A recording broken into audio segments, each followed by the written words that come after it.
আসসালামু আলাইকুম প্রিয় দর্শক, অন্য মঞ্চ অনুষ্ঠানে আপনাদের স্বাগত জানাচ্ছি। মামুনুল থেকে শুরু করে নজরুল, প্রায় সকল মোল্লা মুন্সি একে অন্যের চেয়ে লুচ্চামিতে এগিয়ে যাচ্ছে। নিশ্চয় আপনাদের মনে আছে 501 মামুনুল হক বন্ধুর বউকে নিয়ে রিসোর্টে গিয়ে ধরা পড়ার পরে তার আপন স্ত্রী আমেনা তৈয়বাকে কি বলেছিল? তুমি আবার মাঝখান দিয়ে অন্য কিছু মনে কইরো না। এখন কোথায় তার সেই বউ আমরা জানি না। নির্বাচনের হলফনামায় সেই বউয়ের নাম আছে না? নেই, আছে শুধু আমেনা তৈয়বা। এইবার আলোচনায় রয়েছেন সাতক্ষীরা 4-এর জামাতে ইসলামের মনোনীত এমপি গাজী নজরুল ইসলাম।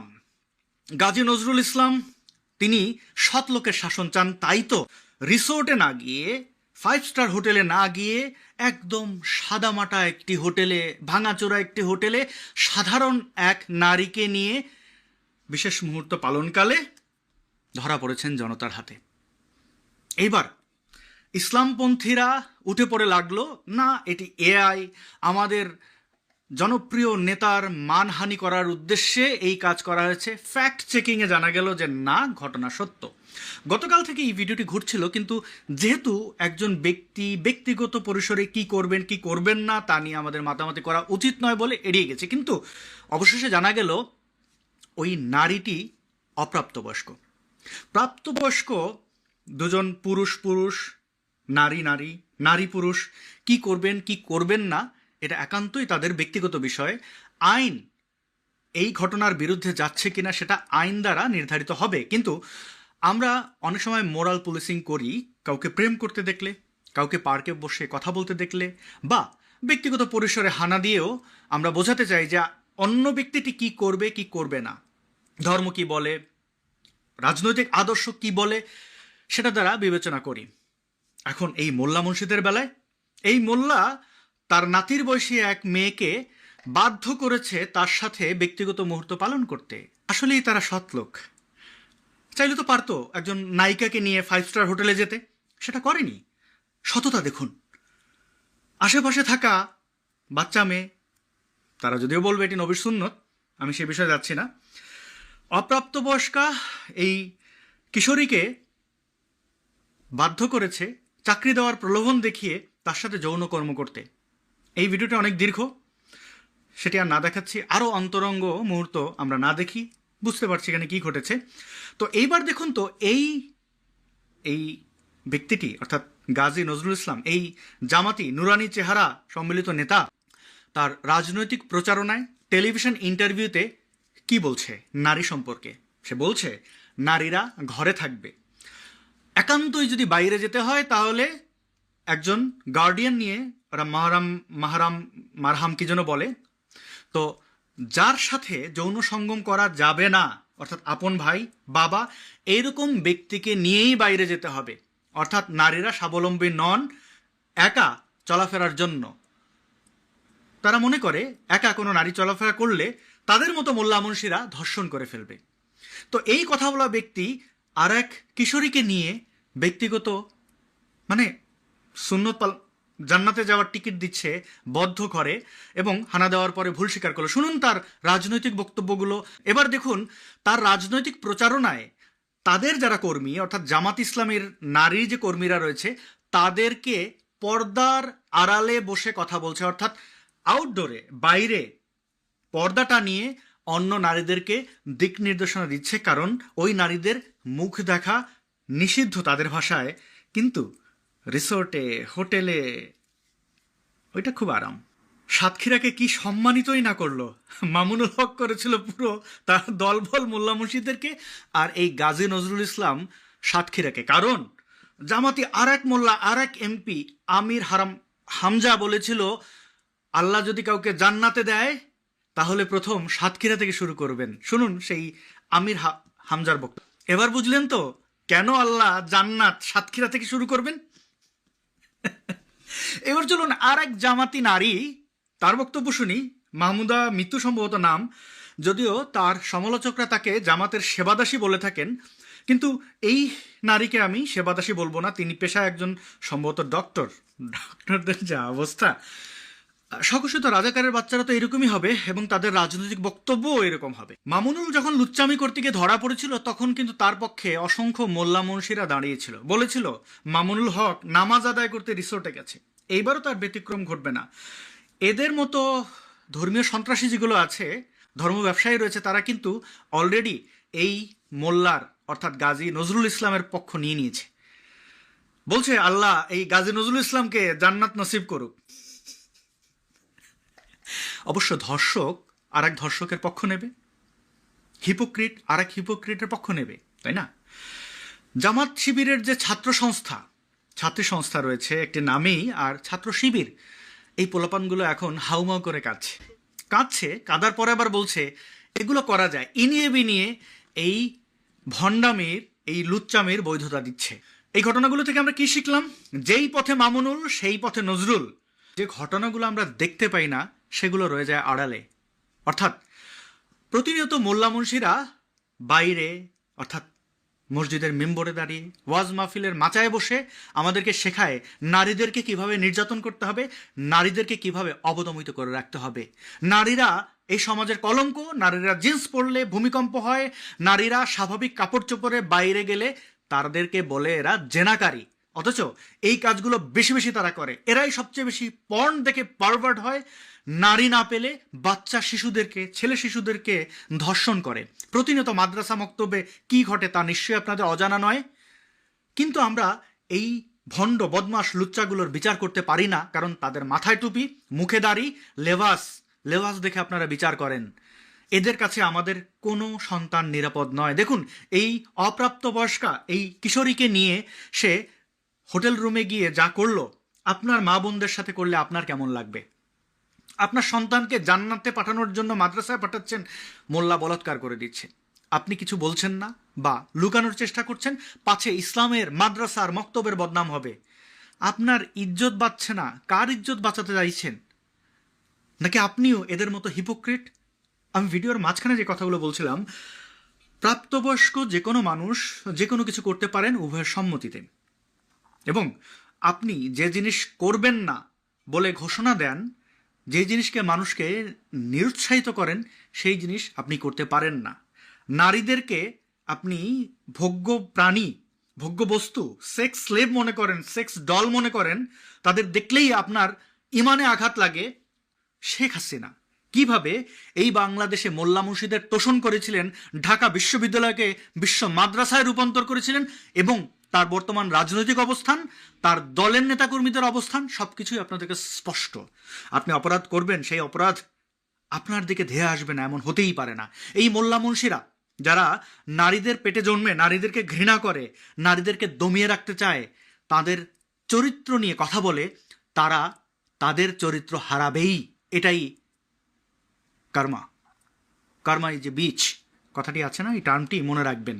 এবং যারা অভিভাবক রয়েছেন, ছেলে বা মেয়ে সন্তানদেরকে মাদ্রাসায় দেওয়ার আগে 10 বার ভাবুন, এবং এই জান্নাতের টিকিট বিক্রিকারী মোল্লা মুন্সিদের কাছ থেকে 100 হাত দূরে থাকুন।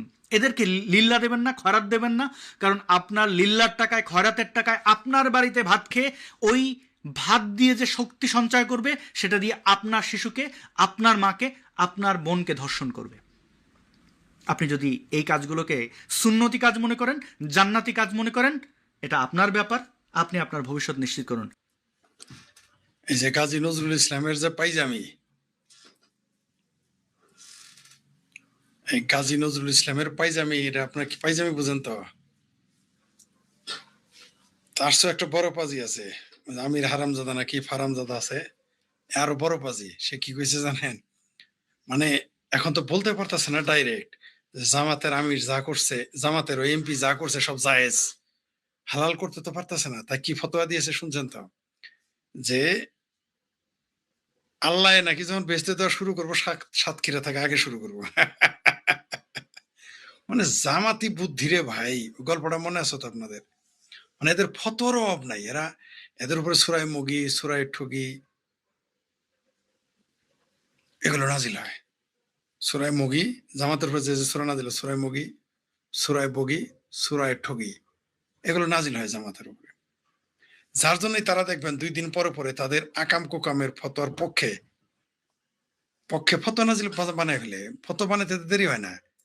এরা কয়দিন পরে দেখবেন বাংলাদেশে যে বলৎকার হয় না মাদ্রাসার পক্ষে ফতোয়া তো অলরেডি বানায় ফেলছেন, নইলে এটা হয় কেমনে? প্রথমে যখন এটা পুরো ফেসবুক তো গতকাল থেকে এখন পর্যন্ত পুরো জামাতের এই গাজী নজরুল ইসলামের পাইজামি ময় হয়ে গেছে, আমরা দেখলাম। সবচেয়ে আমি কিন্তু প্রথমে এটাকে এআইয়েরই ভাবছিলাম, বিশ্বাস করেন, শুধু জামাতিরা না, মানে আমি ভাবছি ওরা তো বলবে, আমি বলছি যেহেতু জামাতি বট বাহিনী সবার বিরুদ্ধে লাগে এআই দিয়ে, মানে এবার জামাতি বটের বিরুদ্ধে কোনো বট বাহিনী লেগেছিল, আমি ভেবেছিলাম সত্যি কথা যেটা সত্যি। আপনি বিভিন্ন এত সুন্দর একটা ঘটনা নাকি আমি কথা বলতাম না, আমিও প্রথম সন্দেহ করেছি যেটা বোধ হয় এআই দিয়ে বানানো, এবং জামাত সেই দাবি করলো। তারপরে কি করলো? তারপরে জামাতের এমপি পাজি নজরুল ইসলাম বলল যে এটা তার জেনুইন, এটা তার দ্বিতীয় বউ। আচ্ছা, দ্বিতীয় বউ 23 সালের ঘটনা 26 সালে বিয়ে হয় কেমনে? একান ঘটনা। মানে এইরকম মিথ্যা জামাত মানে মুনাফেক, মিথ্যাবাদী, আপনাদের আর কত বলবো? আর কি প্রমাণ দিলে আপনারা বিশ্বাস নেই? এরা বাপ জিন্দা থাকলে মেরে ফেলায়। এরা এদের ছাত্র সংগঠনের নেতা যদি কোনো কারোর সাথে লুচ্চামি করে, ধরা পড়ে, প্যাট বানায়, সেটা রেভলিউশন করে, মামলা যখন হয় তখন ঘুমের নাটক করে, পাগলের নাটক করে, আবার তাকে বৈধতা দেওয়ার জন্য বলে সাহাবীরা এবং নবীরা, আরেকজনের বউ দেখলে বলতো তোর বউ আমার দিয়ে দে। এই ফতোয়া শেষে হাজির করলো। এখন এই ফতোয়ার উপরে তার কোনো ফতোয়া নেই, এখন কি হাজির করবে? এখন একটা মুতা বিবাহ হাজির করতে পারে, কিন্তু মুতা বিবাহ যেহেতু সুন্নি ইরান সিয়া ইরানের, তাই এটা তো প্রমোট করতে পারে না। এই মুরুদে তো তাদের কোলাইতেছে না বলতে, নইলে এতক্ষণ দেখতেন যদি এইখানে সিয়ার অধ্যুষিত থাকতো, তাহলে দেখতেন ঘন ঘন লম্পট্ট করতো, আর ধরা বলে কইতো যে 3 দিনের বিয়ে করছে, মুতা বিবাহ করতো। আর মুতা বিবাহ করলে তো ধরাকে মৌলবীরা ছাই দিয়ে ধরবে, তাই বলে না। তাই কি বলে যে তারা এই করেছে সেই করে বিয়ে করছে। আচ্ছা, যারা বাপ দেখালো মেয়ের, ওরা দেখলে তো মনে হয় আর পোলার চেয়েও ছোট। আমার ধারণা যে কাজী নজরুল ইসলাম আছে না, নাকি কাজী নজরুল ইসলাম সাতক্ষীরার যে এমপি, অনুরোধের আসরের এমপি, এখন বুঝতে পারছেন তো তারা কোন ইসলাম কায়েম করে? এই যে আপনাদের জামাতেদের যে বলি, এরা জামাত ইসলাম না, এরা হলো মওদুদ ইসলাম। এদের নবী হলো মওদুদি খুদাকারা, জানি না, ঠিক আছে? এরা হলো মওদুদি ইসলাম, এরা ইসলাম না। ধর্ম হইলো তাদের ইসলামের লেবা আছে এদের, এটা প্রমাণ পেয়েছেন তো। আচ্ছা, এখন ইসলামী আইনে কি বলে? ব্যভিচার করার, এই যে 501 মৌলবী মামুনুল দেখেন না, চরি পে চরি ফের বেশি নজরি, এ মামুনুলও কিন্তু নিজের পক্ষে কি চাপাটা না মারলো, ওইখানেও আয়সা নবী ফাতেমা কত উদাহরণ দিল, ওইখানেও ধর্মের ব্যবহার, মানে আকাম তো করলোই, আবার বলে যে এটা নাকি তার জন্য জরিয়া হয়ে যাবে বেহেশতে যাওয়ার। 500 লম্পট্ট করে শহীদ দিলের বউ নিয়ে। এখন এই জামাতে এটা কার বউ তো না, এটা বোধহয় কারো মেয়ে নিয়ে লম্পট্ট করতে গেছে। শুধু তাই না, এই ঘটনা আরেকটা ধরা পড়ছে তার, এমন না, মানে বুঝতে পারছেন তো এদের ইসলাম কি, এরা ক্ষমতায় গেলে কি করবে? কিন্তু ইসলামী আইন অনুযায়ী এরা তো পাথর মেরে মারতে হবে, তাই না? মারতে হবে, তাই না? একটু সরিয়ে আইন বাস্তবায়ন করে দেখান দেখি পারেন কিনা। জামাত মানে মুনাফেক, লম্পট, বদমাইশ। এই যে দেখেন জামাত, ইসলাম হলো সুদের বিরুদ্ধে সবচেয়ে শক্ত বয়ান দিয়েছে, অথচ এই জামাত ইসলামী ব্যাংক দিয়ে সুদের ব্যবসা করেই খায়। তারপরও আপনাদের জামাত প্রীতি যাবে না, কারণ ওই যে পেয়ারা পাকিস্তানের দল 30 লক্ষ মানুষ হত্যা করেছে, অগণিত নারী ধর্ষণ করছে, সেগুলোর বিরুদ্ধে আপনারা কথা বলেন না, আর এগুলো না কথা বলবেন, জানি কথা বলবেন না। দ্বিতীয় স্ত্রী নাটক সাজা, হ্যাঁ দ্বিতীয় স্ত্রী, হ্যাঁ সবচেয়ে মজার বিষয় দেখেন, তার যে প্রথম স্ত্রী এবং এই লোকের শ্বশুর যে বিবৃতি দিল, দেখে দেখে পরে তা পড়তে পারে না। কারণ মিথ্যা কিভাবে বলবো বুঝেন নাই? মিথ্যা কথা বিবৃতি দিয়ে বলতে হয়, অথবা যেটা কেবল শিখে আসছে সেটা আপনি দেখে বলতে হবে। আমি কথা বলতেছি কি দেখে দেখে বলতেছি? কোনো প্রস্তুতি ছাড়াই তো বলতেছি, কানে এখানে কোনো মিথ্যার সুযোগ নাই, যা ঘটনা তাই বলতেছি। যখন আপনি মিথ্যা বলবেন তখন আপনাকে সাজাই গোছায় বলতে হবে, তাই তারা এটা করছে। ওরা ধরা বলে দ্বিতীয় স্ত্রী, ঠিকই বলছেন। একজন লিখেছেন কি সুশান্ত পাল, ভাবারি ভাই, যে ভালো আছে, ভালো আছি, জি ভালো আছি। হ্যাঁ, আমি বুঝি না তাও মানুষ কেন এদের সম্মান দেয় কেন? কারণ এই মানুষগুলো ঝুমন দাস, ঠিক আছে, এরা হলো আরেক বাটপার, এই দেশের মানুষও বাটপার, এদেশের মানুষও বদমাইশ। শুধু নেতারা যে খারাপ তা না, এই মানুষও বদমাইশ, এদেশের মানুষও প্রচন্ড রকম ভণ্ড। দীনেশ ত্রিবেদী ভারতীয় হাই কমিশনার ঢাকায় নিযুক্ত, তিনি যাচ্ছেন সার্জেই ঘোরের কাছে, এটা থেকে কোনো একটা ব্যতিক্রমী ব্যাপার নয়? তিনি বললেন তারা একটা মানে খুব লঘুভাবে উত্তর দিয়েছিলেন সার্জেই ঘোর আসলে কোনো কূটনৈতিক প্রোটোকল মেনে চলেন না, এবং তিনি তার মনে হয়েছে সেক্ষেত্রে একজন ভারতীয় হাই কমিশনারের সঙ্গে তিনি দেখা করবেন, হয়তো পূর্ব পরিচিতি ছিল কোনো কারণে, সে কারণেই দেখা করতে পারেন। কিন্তু দুজনের মধ্যে যখন দেখা হয় অবশ্যই বাংলাদেশ একটা আলোচ্য বিষয় হবে, কারণ যেহেতু দীনেশ ত্রিবেদী বাংলাদেশ বিষয়ক দায়িত্বপ্রাপ্ত, তিনি তারপরে ঢাকায় যান। ভারতের ঘোষিত নীতি হলো বাংলাদেশ একটা ইনক্লুসিভ পলিটিক্স হোক, এবং যুক্তরাষ্ট্র তার যেটা সে প্রকাশ্যে না বললেও এটা চাইবেই যে একটা ইনক্লুসিভ পলিটিক্স হোক। এবং তৃতীয়ত, যে চীনের প্রভাব খর্ব করার ক্ষেত্রে ভারত এবং যুক্তরাষ্ট্র এক, সেক্ষেত্রে ওই ঐক্যটা দুজনের মধ্যে আছে। ভারতে নিযুক্ত মার্কিন রাষ্ট্রদূত এবং একই সঙ্গে মার্কিন যুক্তরাষ্ট্রের দক্ষিণ এবং মধ্য এশিয়া বিষয়ক বিশেষ দূত সার্জিও গোর, তিনি বাংলাদেশ সফরে আসছেন মোটামুটি আমাদের জানা যাচ্ছে এই মাসের শেষ নাগাদ। একটু কি বলবেন যে যেহেতু তিনি মার্কিন যুক্তরাষ্ট্রের দূত হয়ে ভারতে রয়েছেন, আবার একই সঙ্গে পাশাপাশি তিনি একটা বিশেষ দায়িত্ব পালন করছেন বিশেষ দূতের, বাংলাদেশ সফরে হঠাৎ করে আসার কারণটি কি? ধন্যবাদ। প্রথম কথা হচ্ছে যে সার্জেই গোর একজন প্রেসিডেন্ট ট্রাম্পের রাজনৈতিকভাবে মনোনীত ব্যক্তি, যেমন ভারতের দীনেশ ত্রিবেদী বাংলাদেশে একজন রাজনৈতিক ব্যক্তি নিযুক্ত হয়েছে। তিনি পেশাদার কূটনীতিকের কূটনীতিক নন, সরাসরি প্রেসিডেন্ট ট্রাম্পের ঘনিষ্ঠ এবং তার সঙ্গে তার সরাসরি যোগাযোগ থাকে, তিনি এটা প্রায় প্রকাশ্যে বলেন। এবং বাংলাদেশ নিয়ে তার চিন্তিত কিনা জানি না, আমি সেটা বলতে পারবো না, কোনো কমেন্ট তিনি এখনো করেননি।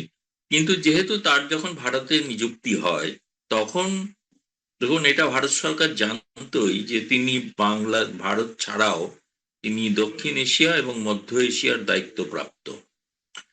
ফলে সেটা জেনেই তার যে এগ্রিমো, যেটাকে চুক্তি বলা হয়, সেটা সেইভাবেই করা হয়েছিল, সেই অনুযায়ী তার নিযুক্তি হয়েছে। ফলে তার এই উপমহাদেশে বা দক্ষিণ এশিয়ার কোথাও তার পক্ষে সফর করলে সেটা ভারত সরকারের পক্ষে আপত্তির কোনো কারণ হওয়ার কথা নয়। কিন্তু আমি এটা এখনো জানি না যে প্রোটোকল অনুসারে তাকে ভারত সরকারের কোনো অনুমতি নিতে হয়েছে কিনা বা নিচ্ছেন কিনা, সেটা হয়তো একটু পরে জানা যাবে অবশ্যই। দ্বিতীয়ত হচ্ছে যে তিনি বাংলাদেশে যাওয়ার কারণে আগে আপনি দেখবেন যে দীনেশ ত্রিবেদী যখন ঢাকায় যান, তার আগে স্যার এবং দীনেশ ত্রিবেদী তার সঙ্গে গিয়ে দেখা করেছিলেন তার দূতাবাসে গিয়ে। তা আমি তখন ভারতের পররাষ্ট্র মন্ত্রণালয়কে জানতে চেয়েছিলাম যে দীনেশ ত্রিবেদী ভারতীয় হাই কমিশনার ঢাকায় নিযুক্ত, তিনি যাচ্ছেন সার্জেই গোরের কাছে, এটাতে কি কোনো একটা ব্যতিক্রমী ব্যাপার নয়? তিনি বললেন তারা একটা মানে খুব লঘুভাবে উত্তর দিয়েছিলেন সার্জেই গোর আসলে কোনো কূটনৈতিক প্রোটোকল মেনে চলেন না, এবং তিনি তার মনে হয়েছে সেক্ষেত্রে একজন ভারতীয় হাই কমিশনারের সঙ্গে তিনি দেখা করবেন, হয়তো পূর্ব পরিচিতি ছিল কোনো কারণে, সে কারণেই দেখা করতে পারেন। কিন্তু দুজনের মধ্যে যখন দেখা হয় অবশ্যই বাংলাদেশ একটা আলোচ্য বিষয় হবে, কারণ যেহেতু দীনেশ ত্রিবেদী বাংলাদেশ বিষয়ক দায়িত্বপ্রাপ্ত, তিনি তারপরে ঢাকায় যান। এবং হয়তো তখন দীনেশ ত্রিবেদীকে তিনি বলেও রেখেছিলেন যে আমি কোনো এক সময় ঢাকা আসবো। এখন ঢাকায় ভারতীয় হাই কমিশনের সঙ্গে দেখা করবেন কিনা তার এই কর্মসূচিটা এখনো ডিটেল পাওয়া যায়নি। কিন্তু সেখানে গিয়ে অবশ্যই তিনি বর্তমান যিনি মার্কিন রাষ্ট্রদূত আছেন ব্রেন ক্রিস্টেনসন, তার ওখানেই উঠবেন এবং সেখানেই কথাবার্তা বলবেন। আমার মনে হয় যেটা মনে থাকবে আপনাদের হয়তো, যে তারেক রহমান ক্ষমতায় আসার পর মার্কিন রাষ্ট্রদূত যখন ঢাকায় নিযুক্ত হন, তিনি তার প্রথম নিযুক্তির পর যে বয়ান দিয়েছিলেন, সেই বয়ানটা সকলকে স্মরণ করতে বলবো।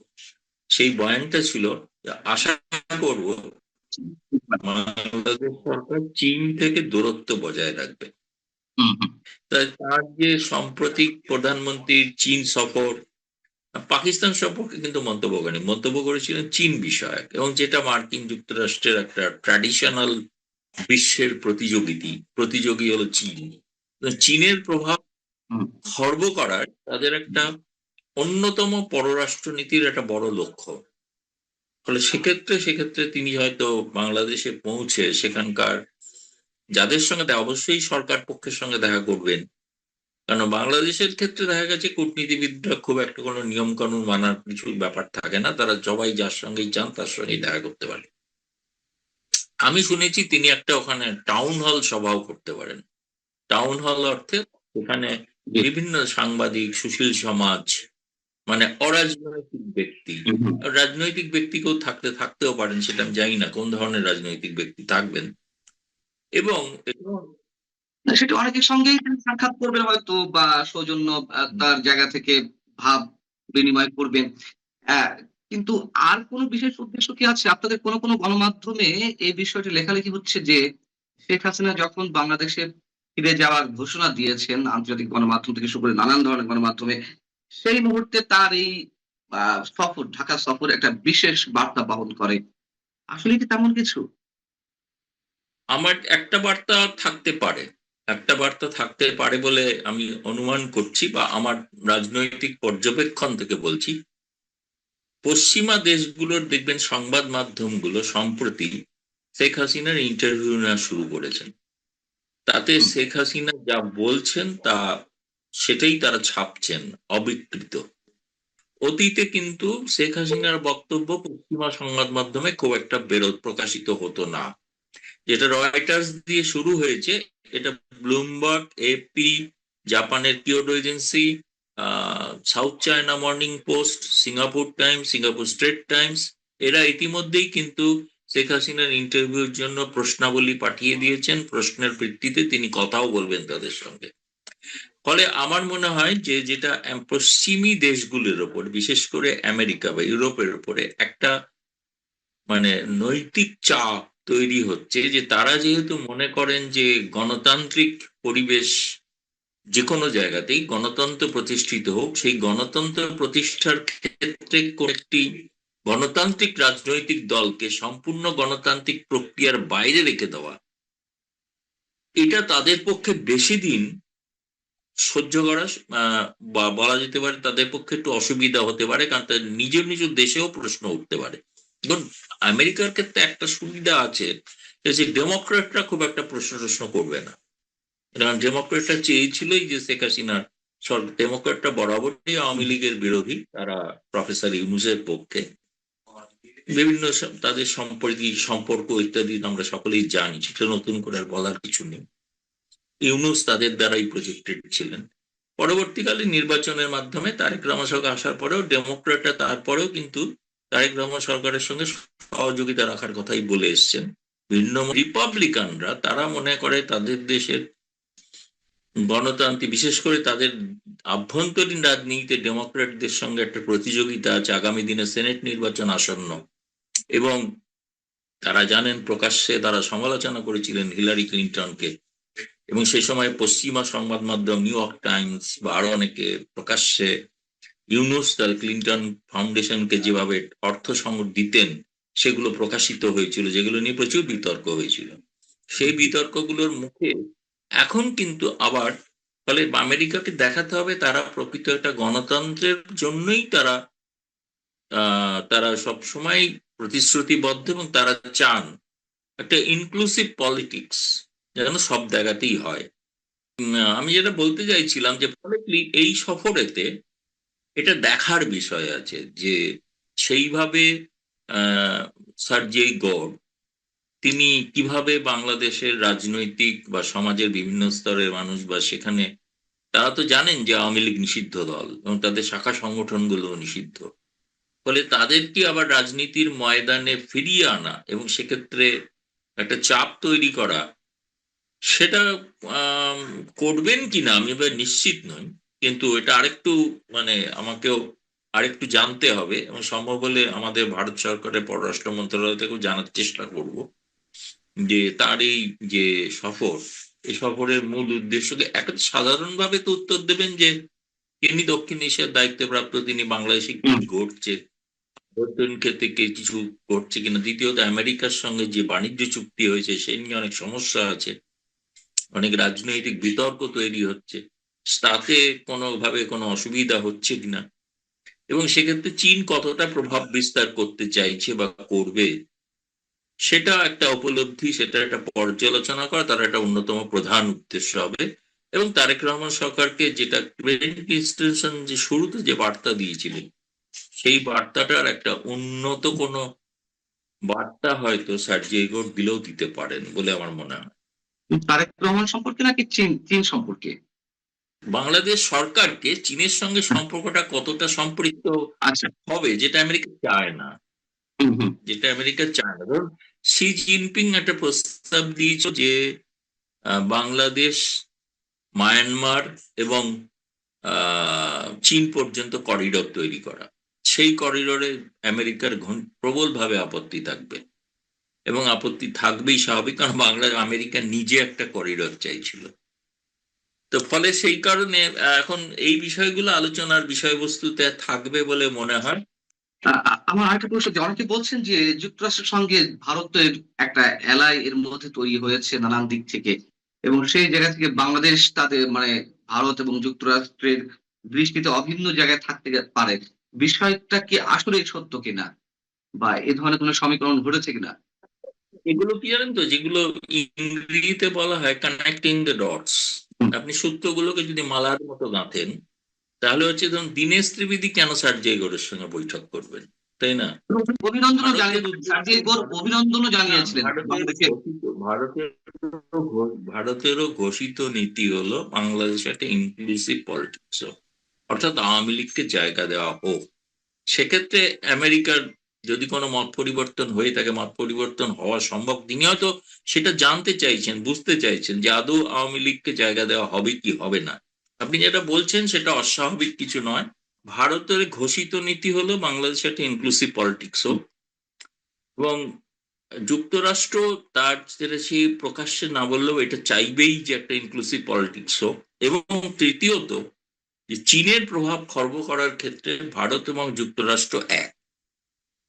হুম। সেক্ষেত্রে এই ঐক্যটা দুজনের মধ্যে আছেই। ফলে চীনের প্রভাব কিভাবে বাংলাদেশে কম করা যায়, প্রভাব ঠেকানো যায়, সেক্ষেত্রে ভারত এবং যুক্তরাষ্ট্র একসাথে যৌথভাবে কাজ করতে পারে, এটাই বলতে চাইছিলাম।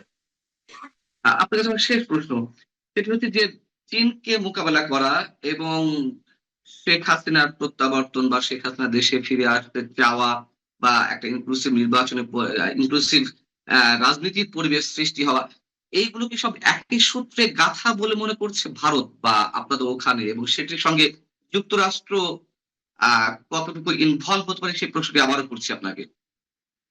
যুক্তরাষ্ট্র কতটা ইনভলভ সেটা এখনো বলা যাচ্ছে না, কিন্তু এটা ঘটনা যে যুক্তরাষ্ট্র, আমি বলছি, তাদের ডোমেস্টিক কারণে তারা কিন্তু গণতন্ত্রের পক্ষে এই ধারণাটা দিতে চাইবে সমস্ত বিশ্ব জুড়েই, এবং তাদেরও কনস্টিটিউয়েন্সিতে।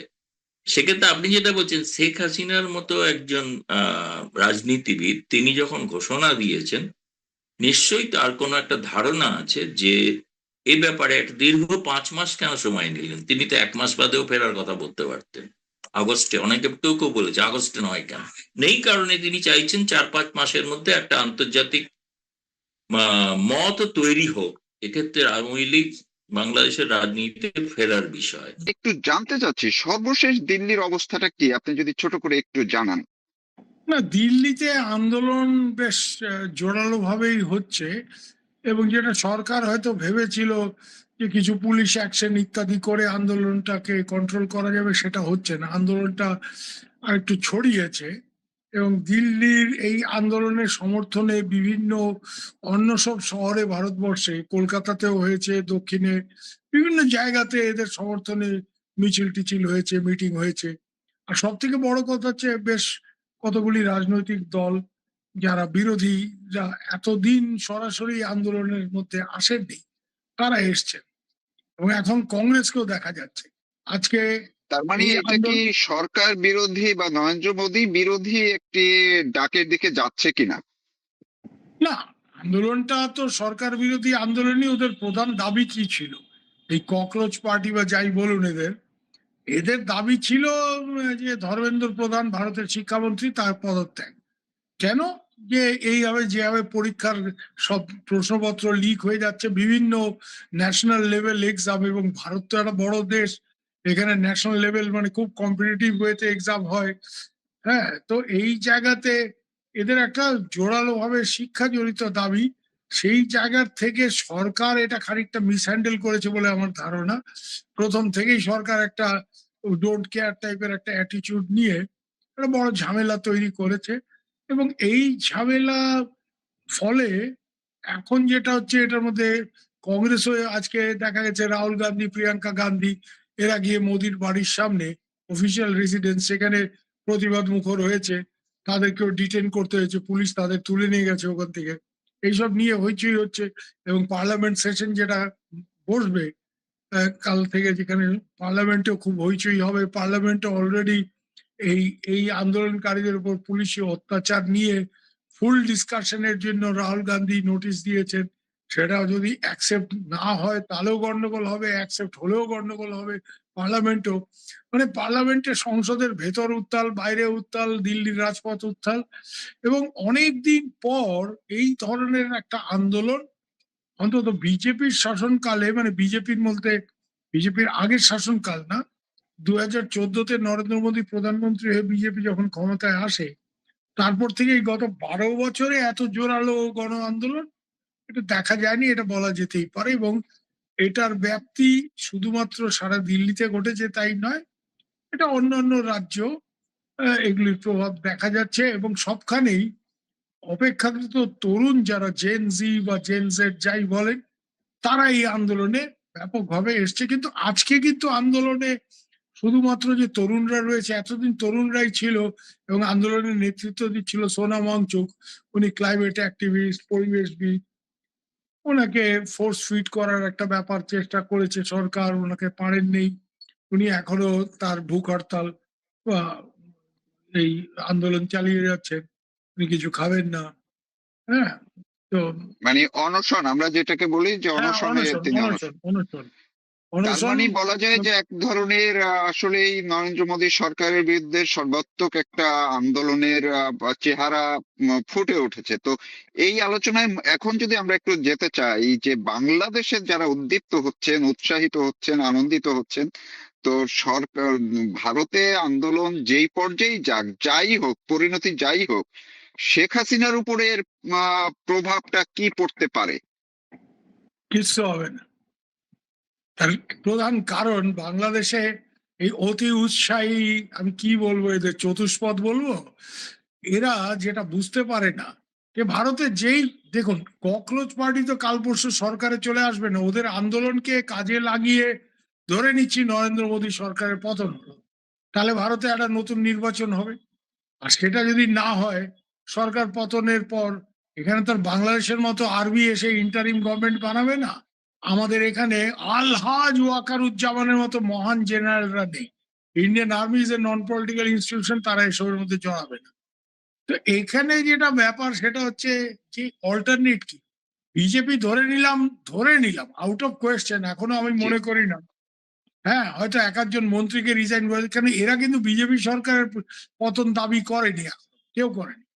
এরা প্রথমে শিক্ষামন্ত্রীর পদত্যাগ দাবি করেছিল, এখন যেহেতু অত্যাচার হয়েছে, পুলিশের মারধর হয়েছে, এর জন্য এর দায়িত্ব নিয়ে প্রধানমন্ত্রী পদত্যাগ দাবি করছে। বিজেপি আর এস এস যে টাইপের অর্গানাইজেশনের দরকার হলে একজন মন্ত্রীকে স্যাক্রিফাইস করে দেবে। ওরা ধর্মেন্দ্র প্রধানকে, যদি বেশি চাপটা বেড়ে যায়, করে দিয়ে বলবে ঠিক আছে ভাই। আর আমরা অলরেডি বিজেপি যেটা বলেছে বা নরেন্দ্র মোদীও যেটা বলেছে যে আমরা প্রথম থেকে এই পরীক্ষার প্রশ্ন ফাঁস হয়েছে, আমরা এই ব্যাপারটাকে সিরিয়াসলি নিয়েছি, আমরা নতুন করে রি এক্সামিনেশনের ব্যবস্থা করেছি, পুনরায় পরীক্ষার ব্যবস্থা করেছি, এবং সেই পরীক্ষাগুলো সঠিকভাবে সংগঠিত হয়েছে, সেখানে কিছু হয়নি। একটা ওয়ান অফ ঘটনা, এটাকে নিয়ে এত বড় হইচই করার কোনো কারণ নেই। কিন্তু তারপরেও যদি এর জন্য এক একজন মন্ত্রীকে সরে দাঁড়াতে হয়, সরে দাঁড়াবে। ইন্ডিয়ান ডেমোক্রেসির সব থেকে বড় অ্যাডভান্টেজ কোথায় জানেন? ডাইভার্সিটি। অ্যান্ড সব থেকে বড় কথা হচ্ছে যে ইন্ডিয়াতে একটা ওয়ার্কিং ডেমোক্রেসি থাকাতে এবং ডাইভার্সিটি থাকাতে, 2D ডাইভার্সিটির ফলে কি হয়, যে দিল্লি যখন খুব উত্তাল, তখন আপনি দেখবেন ভারতের অন্য জায়গায় এটার তো কোনো প্রভাবই পড়ছে না। এবার জেনজির মধ্যে একটু প্রভাব অনেক জায়গাতেই পড়েছে, কিন্তু এই ধরনের ব্যাপক আন্দোলন তো ভারতের অন্য কোনো শহরে আমরা এখন অব্দি দেখিনি। এটা একটা বড় ব্যাপার। ভারত বাংলাদেশের মতো এমন একটা দেশ নয় যেখানে রাজপথ দখল করে নিলে, ঢাকার রাজপথ দখল করে নিলে, চিটাগের রাজপথ দখল করে নিলে সরকার পড়ে যাবে। তাছাড়া সরকার তো আর ওইভাবে পড়ে না, এখানে আর্মি টার্মি অন্য অনেক ব্যাপার ছিল, যে তার মধ্যে আমি যাচ্ছি না। আর ভারতবর্ষের সব থেকে বড় কথা হচ্ছে সব পলিটিক্যাল পার্টির কাছে তো শেখ হাসিনা অত্যন্ত গ্রহণযোগ্য। এই যে রাহুল বলেন, প্রিয়াঙ্কা বলেন, শেখ হাসিনাকে আন্টি বলে, মাসিজি বলে, এরকম সম্পর্ক, আরো বেশি সম্পর্ক। বিজেপির সাথে শেখ হাসিনার সম্পর্কটা তো পরে হয়েছে, কংগ্রেসের সাথে এবং গান্ধী পরিবারের সাথে শেখ পরিবারের সম্পর্ক তো ব্যক্তিগত সম্পর্ক, বহু আগের সম্পর্ক। এরা যদি কেউ মনে করে থাকে যে নরেন্দ্র মোদীর পতন হয়ে গেলে, ধরে নিলাম নরেন্দ্র মোদীর পতন হয়ে গেল, অত সোজা না, ধরে নিলাম যারা ওখানে বসে লাফাচ্ছে ঢাকাতে, হ্যাঁ, যে নরেন্দ্র মোদীর পতন হয়ে গেল, ভালো কথা, পতন হয়ে গেল। তো তারপরে ধরে নিলাম যে তার জায়গায় বিজেপিরও পতন হয়ে গেল। এরা কিন্তু বিজেপি সরকারের পতন চায়নি। আর ধরে নিলাম বিজেপিরও পতন হয়ে গেল, ধরে নিলাম যে প্রধান বিরোধী দল ককরোচ পার্টি তো আর এখানে ক্ষমতায় আসবে না, সেটা তাদের উদ্দেশ্য না। তারা এখন অব্দি যা দেখা গেছে, তারা নির্বাচন ওইসবে যুক্ত হতে চায় না। তারা জেন জি তরুণদের দাবি নিয়ে আন্দোলনে। না, কিন্তু বাংলাদেশেও তো আমরা 5ই আগস্টের পরে সেটা মনে করছিলাম না, কিন্তু বাংলাদেশে তো দেখা গেল রীতিমতো তারাই একটা সরকার গঠন করে ফেললো, ডক্টর ইউনূসকে এনে বসিয়ে দিল। ভারতে কি তেমন কোনো সুযোগ নাই?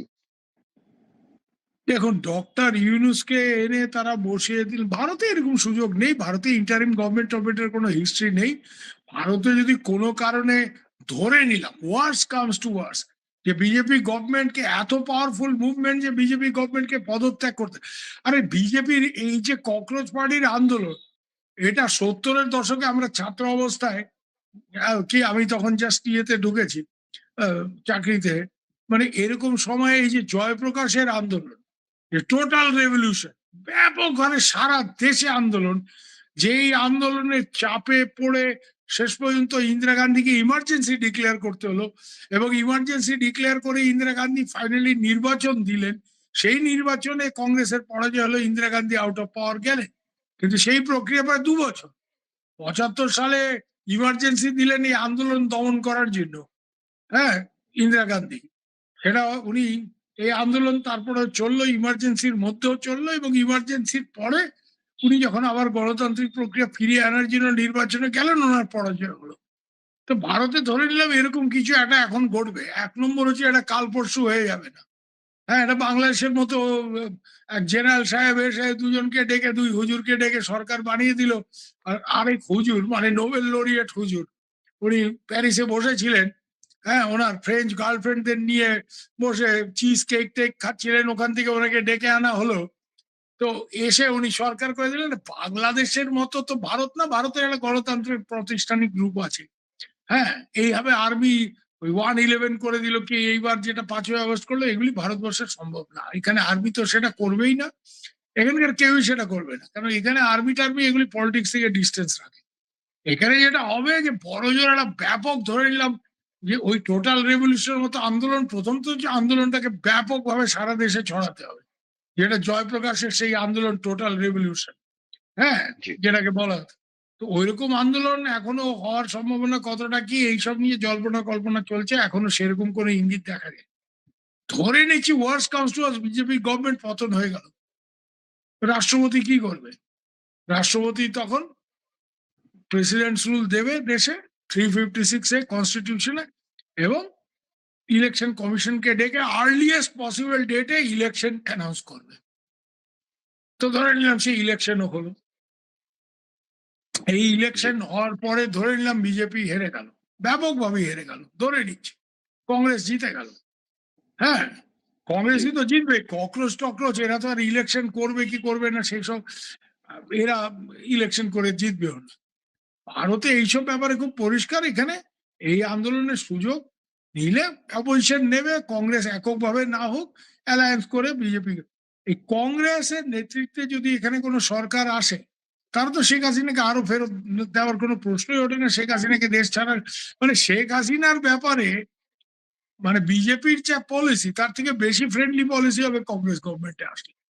কংগ্রেস গভর্নমেন্টে আপনার মনে আছে 2008-9 সালে প্রণব মুখার্জি যখন ডিফেন্স মিনিস্টার, মনমোহন সিং প্রধানমন্ত্রী, কিভাবে 111 পরে মইনু আহমেদকে একরকম চাপ দিয়েই বাংলাদেশে নির্বাচন করতে একরকম মানে রাজি করিয়েছিলেন। প্রণব মুখার্জি সেখানে বিরাট ভূমিকা ছিল, যেটা রাগঢাক করেননি। প্রণব মুখার্জি তার বই কোয়ালিশন ইয়ার্সে লিখেছেন। তো কংগ্রেস আসলে যে একেবারে মানে নরেন্দ্র মোদী চলে গেলে শেখ হাসিনা জলে পড়ে যাবে, একেবারেই ভুল কথা। বাংলাদেশের যে চতুষ্পদরা, যারা এগুলি বোঝে না, যারা লাফাচ্ছে, এমনও তো শুনছি যে ইউনুস নাকি টাকা পয়সা দিয়ে দিল্লিতে আন্দোলন করাচ্ছে, মানে বিরাট ব্যাপার। আরে বাবা, হ্যাঁ। তো যে বাংলাদেশে এই এই নিয়ে এই রোজই আমরা প্রসঙ্গে আমি শুনি। একটু আপনাকে যুক্ত করতেই চাই। সেটি হচ্ছে যে আমরা গত রাত্রে দেখলাম এই যে নাসিরুদ্দিন পাটোয়ারি, যে ডক্টর ইউনূসের অন্যতম একজন সিফারিশ হলের, সেই স্ট্যাটাস দিয়ে দিল্লির আন্দোলনের সঙ্গে সংহতি প্রকাশ করেছেন, একাত্মতা প্রকাশ করেছেন। এবং কেউ কেউ বলছেন যে আজকে সকালে আমি একটা লাইভ করেছি যে গতকাল রাত্রে একটা বৈঠক হয়েছে, সেই বৈঠকে তারা কোনো না কোনো ভাবে কেউ না কেউ তাদের প্রতিনিধি, তারা বর্ডার ক্রস করে কিংবা মেডিকেল ট্রিটমেন্টের উসিলায়, যে কোনো উসিলায় তারা দিল্লির আন্দোলনে কেউ না কেউ সক্রিয় একটা টিম অংশ নিতে চায়, এরকম একটা সিদ্ধান্তও তারা নিয়েছে। জি, আপনি যদি এটার সঙ্গে যুক্ত করে কিছু বলেন। আচ্ছা, একটা জিনিস আপনি আমাকে বলুন তো, ওরা তো এত সব করেছে, হ্যাঁ, অন্যান্য জি ভারতবর্ষের বিভিন্ন জায়গায় ভারতে যারা আন্দোলন করছে, অভিজিৎ দীপকে, হ্যাঁ, এই ককরোচ পার্টির যিনি প্রধান, উনি আমেরিকাতে পড়াশোনা করতেন, ওখান থেকে এসছে দেখে ভারতে অলরেডি এটা নিয়ে বিজেপি ব্যাপক প্রচার, তাদের যন্ত্র, তারা অলরেডি হইচই করছে যে বিদেশি শক্তি এর মধ্যে আছে ইত্যাদি। এখানে যদি এখন বাংলাদেশের এই সব, বিশেষ করে এই নাসিরুদ্দিন টাইপের লোকজন, এরা ক্ষমতা, প্রথম তো এরা ভিসা টিসা পাবে না, দেশে ঢুকলে অ্যারেস্ট হবে, হ্যাঁ, ভিসা দেবে না এদের, এটা আমি লিখে দিতে পারি আপনাকে। আর ভিসা ছাড়া ভারতে ঢুকলে যদি অ্যারেস্ট হয়, তো কত বছর জেল টেল খাটবে, হ্যাঁ, কারণ ভারতে এদের তো জামাই আদর কেউ করবে না, বুঝতেই পারছেন। আর তখন যাদের আন্দোলনে যুক্ত হওয়ার জন্য বা যাদের সাথে সহমর্মিতা প্রকাশ করার জন্য এরা লাফাচ্ছে, তারা এদের পেছনে থাকবে, তারা এদেরকে ওয়েলকাম করবে? আমার তো মনে হয় না করবে, কোনো অবস্থায় করবে না, কোনো অবস্থায় করবে না। এটা একেবারেই ভারতের ভেতরের ব্যাপার। এর মধ্যে এরা অতি উৎসাহ নিয়ে যদি জড়াবার চেষ্টা করে, বরং বিজেপির সুবিধা হবে। যে বিজেপি বলবে, এই দেখো, बांग्लादेश में जो लोग ये मूवमेंट करके बहन जी को गिरा दिया, वो बदमाश लोग अभी इधर में मूवमेंट कर रहे हैं, तो इसके पीछे এই আমেরিকার টাকা আছে। তাহলে তো এদের মানে কস্ট আরো ড্যামেজ হয়ে যাবে। এই জন্য এরা অত বোকা না। এই আপনার বাংলাদেশের চতুষ্পদদের থেকে এদের একটু বুদ্ধি শুদ্ধি বেশি। তো এরা এদের সাথে যুক্ত টুক্ত হবে না। আর দিল্লিতে বাংলাদেশ নিয়ে হু ইজ বদার্ড, আপনি বলুন তো মশাই। পাকিস্তান একটা কিছু করলে একটা সিকিউরিটি থ্রেট ফ্রেট লোকে লাভ দিত, বাংলাদেশ আচ্ছা ওদের। বাংলাদেশ ইস্যু হয় দিল্লিতে একমাত্র একটা কারণে, বহেঞ্জ। শেখ হাসিনা একটা কিছু বললে, কেন শেখ হাসিনা একটা দীর্ঘদিনের, আমি আপনাকে বোধহয় আগের বার আপনার সাথে বলেছিলাম, জি 2017 কি 18, ডেটটা খেয়াল নেই, টাইমস অফ ইন্ডিয়া একটা মানে জরিপ করেছিল যে ইন্ডিয়ার সব থেকে ফ্রেন্ড কে, এবং ইন্ডিয়ানরা কাকে সব থেকে ফ্রেন্ডলি ফরেন লিডার মনে করে। 47% না 48% বলেছিল Bangladesh, and they also said Sheikh Hasina is Bangladesh is the most friendly country for India, এবং 69 না 70% বলেছিল Sheikh Hasina is the most friendly foreign leader. তো বহেন জি আমারা দোস্ত হয়, এটা সব পলিটিক্যাল পার্টি। শেখ হাসিনার জন্য বাংলাদেশকে মানে বাংলাদেশ নিয়ে লোকে আলোচনা করে, শেখ হাসিনার পতন হয়েছে এটা নিয়ে বাংলাদেশে একটা, এই দিল্লিতে একটা হইচই, ইন্ডিয়ান পত্র পত্রিকায় হইচই, লোকে বই টইও লিখে ফেলেছে, হ্যাঁ, যারা ওই বই লিখেছে ইনশাল্লাহ বাংলাদেশ, ওই জয়দীপ টয়দীপ আমার ছোট ভাইয়ের মতো, ওদের বই টই ভালোই বিক্রি হচ্ছে দিল্লিতে। কেন? যে বাংলাদেশ বলে না, এটা এই শেখ হাসিনার পতনের পরে বই বেরিয়েছে, আরে ভাই পাতা করো বাংলাদেশ মে ক্যা হো রা হ্যায়। মাহফুজ আনাম সাহেব একবার একটা কথা বলেছিলেন, India has two neighbours and unfortunately Bangladesh is not one of them. এটা ভালো জিনিস আমি বলছি না, একদমই ভালো নয়। Definitely Bangladesh is a very important neighbour of India, আমি মনে করি। কিন্তু ইন্ডিয়ান পাবলিক পারসেপশনে বাঙালিদের বাদ দিলে দিল্লি টিল্লির লোক ও পাকিস্তান, চীন, আর কিছুটা আমেরিকা। কেন আমেরিকাতে এত লোক টোক আছে আমাদের, আর এখন ট্রাম্প সাহেবের এই উৎপাত, নানা রকম গোলমাল, দুমদাম শুল্ক বাড়িয়ে দিচ্ছে, এই করছে, তুই রাশিয়ার থেকে তেল কিনতে পারবে না, তো এইসব কারণে আমেরিকা, এই দু তিনটা দেশ নিয়ে ভারতীয়রা খুব বদার। এখন অবভিয়াসলি ভারতীয়দের মেইন ফোকাসটা কোন দিকে বলুন তো? ইরানের যুদ্ধ। কেন তেলের উপরের এফেক্ট, ভারতের অর্থনীতির ইফেক্ট, হ্যাঁ, ট্রাম্প কি আগামী দিনে কি গোলমাল করে এগুলির they are bothered with this thing. You think 90% of the people in Bangladesh, in India, they're bothered about এই আন্দোলন নিয়ে তারা bothered কেন? এই আন্দোলনে কিছু কিছু popular demand Indian education system, হ্যাঁ, এইসব নিয়ে এইসব ইস্যু হয়েছে। আজকে দেখলাম যে কিছু আর্মির লোক এখানে গিয়ে যুক্ত হয়েছে, কেন আর্মিতে ওই অগ্নিবীর সিস্টেম চালু হয়েছে, এটা নিয়ে অনেক রিটায়ার্ড আর্মি অফিসারদের মধ্যে কেন ওই রিটায়ার্ড অগ্নিবীরদের সিস্টেমটা নেই, যে যারা আর্মিতে আজকে যোগ দেবে তাদের 25% মাত্র আর্মিতে থাকবে যারা বেস্ট, 75% 4 বছর পরে চাকরি থাকবে না। এইটা নিয়ে আর্মিতে একটা ডিসকন্টেনমেন্ট আছে। হ্যাঁ, তো এইসব অনেক লোকাল ইস্যুতে এখানে অনেক লোকজন গিয়ে জড়ো হচ্ছে, হ্যাঁ, এই ককরোচ পার্টির সাথে। মানে বাংলাদেশের এই লোকজন আর্মি কি তারা কি কারেন্ট এখন জবে আছেন নাকি অবসরপ্রাপ্ত? না অবসরপ্রাপ্ত। জি। আমার এক বন্ধুই ওখানে আজকে দেখলাম, কর্নেল আর এস শর্মা, কার্গিল যুদ্ধের ভেটারান, সেও গিয়ে বলেছে না এরা আর্মির অনেক লোক ওখানে কেন গেছে জানেন? এরা তো অনেক ছেলেপেলেরা পরীক্ষা টরীক্ষা এই জন্য ওই এডুকেশন নিয়ে। ইন্ডিয়াতে তো আফটারঅল ইটস এ মানে society where education is highly valued, তাই না?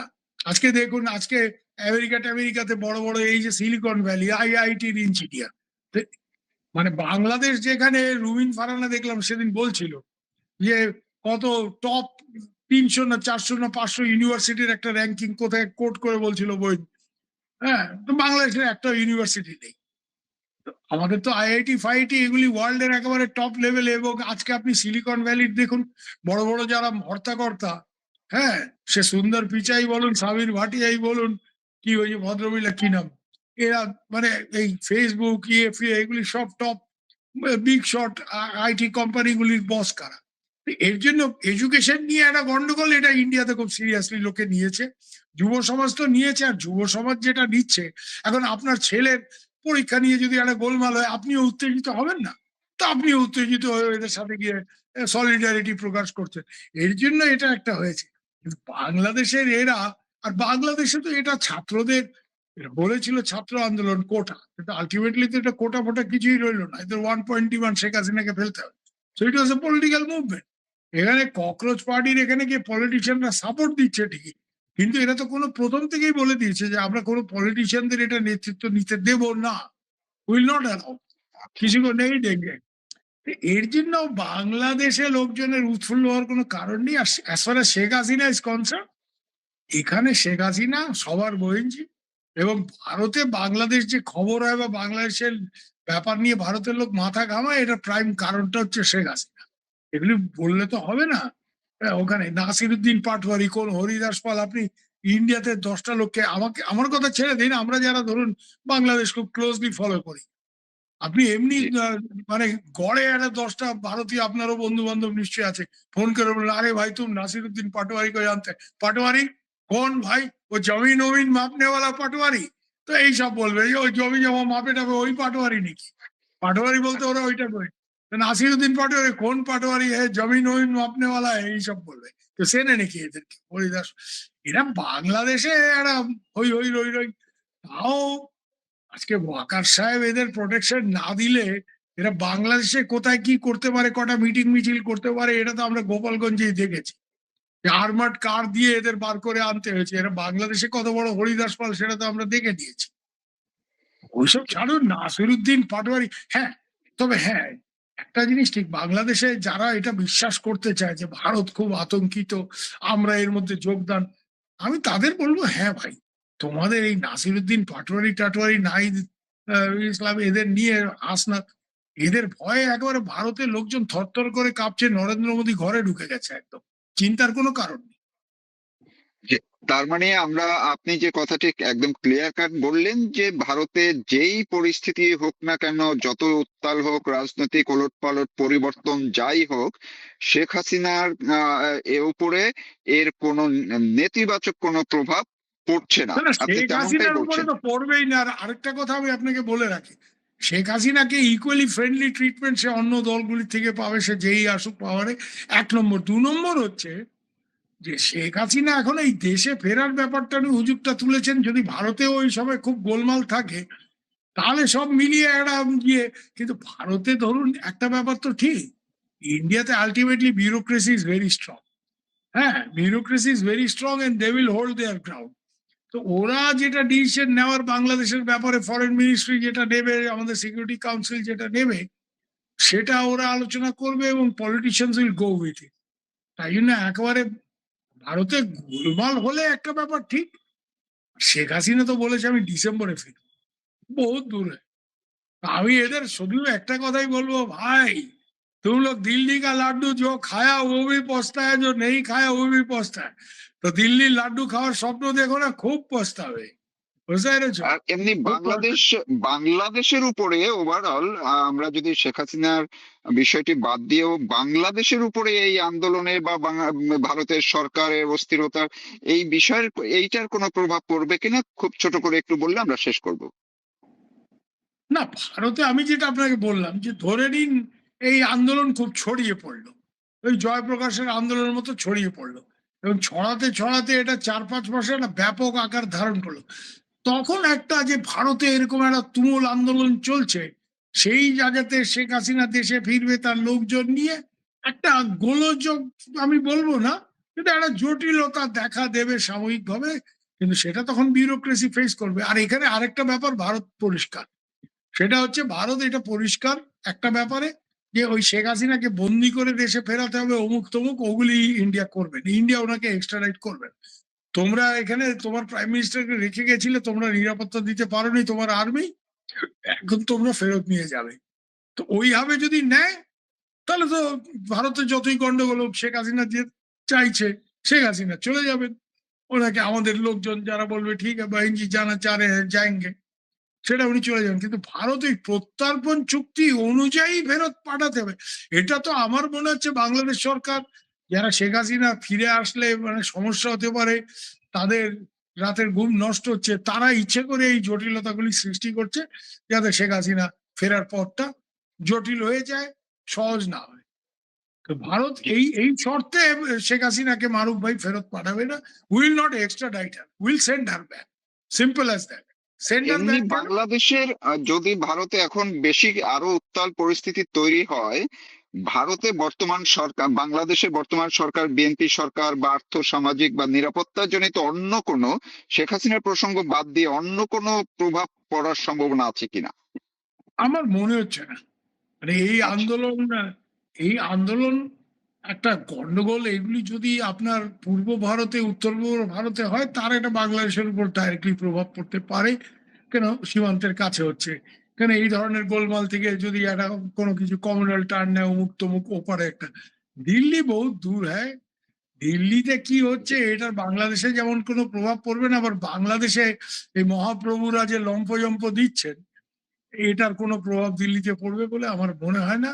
একটা কথাই মনে করিয়ে দেবো, দিল্লি বহুত দূর হ্যাঁ ভাই, হিনস দিল্লি দূরে আস, মোগল এক বাদশাহ বলেছিলেন। তো আমি দিল্লি বহুত দূর হ্যাঁ।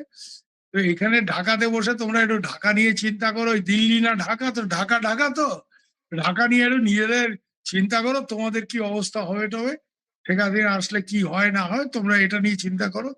দিল্লিতে কি হচ্ছে, ওই আমরা কি জানি একটা বলে না, আমার বাপ বলতো তো, সে নিজের খায় আরেক বেটার এখানে পাকা ধানে মই দিতে যাও, ওই পাকা ধানে মই টই দেওয়ার কথা ভুলে যেতে বলুন এদের। জি, অনেক ধন্যবাদ আপনাকে। দর্শক, আপনারা পরিষ্কার করেই শুনলেন, ভারতের প্রখ্যাত সাংবাদিক সুবীর ভৌমিক বললেন যে ভারতের যে পরিস্থিতি, রাজনৈতিক পরিস্থিতি আসলে বা এই আন্দোলনের পরিস্থিতি গত 2-3 দিনে একটা জটিল রূপ নিচ্ছে। কিন্তু যাই হোক, পরিস্থিতি যতই খারাপ হোক, যতই পরিবর্তন আসুক না আসুক, সেটি শেখ হাসিনার উপরে প্রথমত প্রভাব পড়বে না, এবং বাংলাদেশের উপরেও তেমন একটা প্রভাব পড়ছে না, যদি না এটি একদম বাংলাদেশ সীমান্তবর্তী এলাকায় তুমুল কোন আন্দোলন রূপ না নেয়। সবাই ভালো থাকুন, সুস্থ থাকুন, নিরাপদে থাকুন, এবং খেয়াল রাখুন যে কথাটি সুবীর ভৌমিক বললেন, যে যারা বাংলাদেশে বসে ঢাকা না দিল্লি স্লোগান দিচ্ছেন এবং ঢাকা ঢাকা বলছেন, তাদেরকে ঢাকা নিয়েই থাকতে বললেন, চিন্তা করতে বললেন। দিল্লির চিন্তা করে তাদের ঘুম নষ্ট করার দরকার নাই। আপনারা তো নিশ্চয়ই শুনেছেন যে হাদির যে বউ, ওই যে জুলাই জুলাই মুর্দা নাকি জিন্দা শহীদ হাদির, সেই হাদির বউ কিন্তু লন্ডন চলে যেতেছে। কেন? আরে বাবা, তোমার তোমার তোমার ভাতারের জন্য এই দেশে বিপ্লব হয়ে গেল, আর আমি তুই জানি কি পালাইতে হয়েছে, আমি জানি কি হয়েছে। একটু এখন প্রিয় দর্শক ক্ষমা করবেন। তো ওই যে কারণ ওই যে আপনি যেখানে আছেন সেখানে ওই গেঞ্জিরাই হচ্ছে গিয়ে সরকার পরিবর্তন করছে, যার ফলে এই ঘটনা কিন্তু এই কেপি শাহ ওলি থাকাকালীন কিন্তু এই ঘটনা আমি দেখি নাই। আমি বলতে বাধ্য হচ্ছি আরকি। জি, জি। এখন এখন শুনেন, তাইলে আপনি দেখেন একটা জিনিস আপনি দেখেন যে বাংলাদেশে বাংলাদেশে মৌলবীরা এখন ভাতে মরতেছে। তাহলে ব্যবসায়ীদের অবস্থা কি? মৌলবীরা ভাতে মরতেছে মানে কিন্তু এই যে মৌলবীরা ভাতে মরে মানেই কিন্তু পাবলিকের পকেটে টাকা নাই। কারণ টাকা আপনি নেই। যে ৳৫০ যে একটা মাদ্রাসার ছাত্রকে দিবেন, ওই ৳৫০ দিলে আপনার তো কামাই থাকতে হবে ৳২০০। থাকতে হবে, হ্যাঁ। ওদেরকে দিবেন না। রিক্শাওয়ালারে আপনি বোনাস দিবেন ২০ আরো ভালো কথা, আসল কথাই ভুলে গেছি। রিক্শাওয়ালাদের এখন মানুষ না, রিক্সায় চড়ে না মানুষ। না, মানুষের হ্যাঁ। গায়ে রিক্সা টেয়া নাই। রিক্সা রিক্শাওয়ালারে জিজ্ঞেস করছি, "কামাই নাই কেন?" ও ঢাকা শহরে মানুষ নাই, কয় আছে। কয় ভাই পকেটে টেহা থাকুন লাগবো তো। কয় ৳৭০ দিয়ে যে রিক্সা, কয় ৳৫০ নিচ্ছে তো রিক্সা ভাড়া নাই। কয় কামাই থাকুন লাগবো তো। চায়ের তো ঢাকা শহরে আপনি তাইলে ভাই আমারে একটা কথা বলেন, একটা প্রশ্নের শেষ। জবাব দেন। সেটা হচ্ছে শেষ। এই শেখের বেটি একটা মেট্রো রেল কইরে দিয়ে গেছিল। যদি মেট্রো রেলটা না থাকতো তাহলে কি দশা হইছিল মানুষের, আপনি একবার একটু ভাবতে পারেন? এহ! একটু ভাবতে পারেন? আপনি ফের আপনি মেরে মুকা বাত ছিনলিয়া। ছিনলিয়া না। আপনি আমার ঠোঁটে কথাটা এবার ছিনে নেন না। এবার কথাটা মনে করিয়ে দিয়েছেন। এটা কিন্তু অদ্ভুত ব্যাপার। আপনার মানুষের কি কষ্ট হইতো জানেন? এই যে ৳৩৫ দিয়া, ৳৫০ দিয়া, ওই ৳১০০ দিয়ে আসা যাওয়া, কি পরিণতি হইতো মানুষের? কি পরিণতিটা হইতো? কল্পনা একটাবার করতে পারছেন? ভাবছেন আপনি খালি। এই ঢাকা শহরে মানুষের কি পরিণতি হইতো? কল্পনা করা যায় না। আর আরেকটা জিনিস বলি আপনাকে, সবচাইতে যেটা ক্ষতি হইতেছে, যুদ্ধে যেমন নারী ও শিশুর ক্ষতি হয়, আপনি জানেন, আপনি নিজে সৈনিক, আপনারা জানেন যে যুদ্ধে ১ম ক্ষতিগ্রস্ত হয় কে? নারী দুর্বলেরা। হুম। নারী, শিশু এবং দুর্বল মানুষগুলো। আপনি কি জানেন শিশুদের পুষ্টির শরীরের পুষ্টি, আমি ডাক্তারদের সাথে কথা হয়েছে, কয় গড় পুষ্টি আগের চাইতে কমে গেছে এখন, কারণ খায় কম, কারণ বাপের ভাই ইনকাম। আপনি এসেন গড় পুষ্টি লইয়া। এই শেখ হাসিনা ২ বছর নাই। এখন পর্যন্ত ১৫০০ শিশু শুধু মারা গেছে শেখ হাসিনা নাই বলে। এবার নাই প্রশ্ন বলে, করতে পারেন যে শেখ হাসিনা রাইট। নাই বলে শিশু মরল এটা কিভাবে? তো সরকারি কারণ হিসেবে ১৫০০, সরকারি হিসেবে। সরকারি তাহলে বুঝেন বেসরকারি অবস্থা কি? তাহলে বেসরকারি উপায়টা কি? বেসরকারিতে তাহলে কি ঘটে? সুতরাং শেখ হাসিনা আসলে আসলে কি ঘটবে? অনেক কিছুই ঘটবে যা আমরা কল্পনাই করতে পারতেছি না। আর এইবার আসি সেনাবাহিনীতে কি? আপনি খুবই জটিল একটা প্রশ্নে ফেলে দিয়েছেন। বাংলাদেশ সেনাবাহিনীতে কি ঘটবে? নৌবাহিনীতে কি ঘটবে? বিমান বাহিনীতে কি ঘটবে? শুনেন, যতই আমরা গালি দেই সেনাবাহিনীকে, ওইখানে তো মিনিমাম তো দেশপ্রেমিক মানুষ আছে তো, তাই না? আছে। কমপক্ষে তো একটা অবস্থান আছে। যদি ১০০ জনের মধ্যে অন্তত ২০ জন তো আওয়ামী লীগের পক্ষে আছে, ২০ জন তো মুক্তিযুদ্ধের পক্ষে আছে। সবাই তো আর জামাত হয়ে যায় নাই। ওদের কিন্তু দাঁতে দাঁত কামড় দিয়ে তারা পড়ে আছে। আর আপনি ভালো করেই জানেন, সেনাবাহিনীর বিদ্রোহ কিন্তু বেশিদিন চাপায় রাখা যায় না। না, সেইজন্য কিন্তু ইউনূসরে সরাইছে। এই ওয়াকার সাহেব পরিবর্তন হোক না শুধু, যারে তারেক রহমান আনবে, তাকে তো যেতেই হবে। ওয়াকারকে তো হি মাস্ট গো। তাকে তো যেতেই হবে। আজ না হোক কাল তো যেতে হবে। অবশ্যই। আর আর তখন কি ঘটবে? আর যেকোনো সময় যেকোনো কিছু ঘটে যেতে পারে। তবে একটা কাজ ভালো করেছেন। মানে তাকে যারা এই পরামর্শ দিয়েছেন, যেমন শেখ হাসিনাকে, যে আপনি ঘোষণা দেন আপনি আসতেছেন। অথবা তিনি নিজেও যদি সেলফ ঘোষণা দিয়ে থাকেন, ঝুঁকি নিয়ে থাকেন, চমৎকার একটা কাজ হয়েছে ভাই। আপনি বিশ্বাস করেন পুরো বাংলাদেশ ওই কাইপা হ্যাঁ, বাংলাদেশ যতই চাপাচাপি, মানে যারা যতই চাপাচাপি করুক, যতই চাপা মারুক, এই বিএনপি, জামাত, হেফাজত, আমার ভাবির পোলা সহ, ভিতরে কিন্তু তারা, তাদের পায়ের নিচে মাটি নাই। এই মানে জামাল সিরাজুদ্দৌলার ভাষায় আইলো বিলা, আইলো বিলা। আর আমাদের জামাল ভাষা আইলো রে আইলো, এই বুঝি আইলো। আয়া সারলো। সবারই এই বরং বাংলাদেশ আওয়ামী লীগ, ছাত্রলীগ, মানে আওয়ামী লীগের অঙ্গ সংগঠনের চাইতে সাধারণ মানুষ বেশি আলোচনা করতেছে।